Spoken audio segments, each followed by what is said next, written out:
মুস্তাফিজের দারুণ বোলিংয়েও হারতে হয়েছে চেন্নাইকে। প্রথমে চেন্নাই সুপার কিংস ব্যাটিংয়ে নেমে ইনিংস সর্বোচ্চ ঋতুরাজ গায়কোয়াড় করেন ৪৮ বলে ৫২ রান ও সামার রেজভি করেন ২৩ বলে ২১ রান। চেন্নাই সুপার কিংস নির্ধারিত ২০ ওভারে ১৬২ রানের লক্ষ্য দাঁড় করায়, যা আইপিএল এর মতো টুর্নামেন্টে খুবই ছোট একটি লক্ষ্য।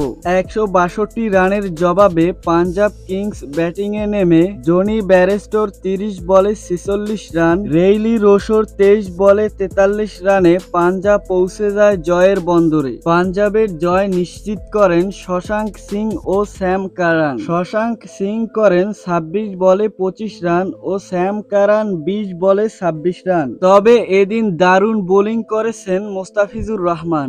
১ ওভার মেডেনও দিয়েছেন তিনি। কোনো উইকেট না পেলেও ৪ ওভারে দিয়েছেন মাত্র ২২ রান।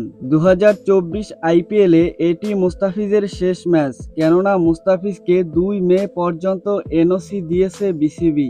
তো দর্শক, ভিডিওটি সম্পর্কে আপনার মূল্যবান মতামত কমেন্টে লিখে জানাবেন। আর ক্রিকেট রিলেটেড যে কোনো আপডেট পেতে চ্যানেলটি সাবস্ক্রাইব করে পাশের বেল বাটনটি অন করে দিবেন। ধন্যবাদ।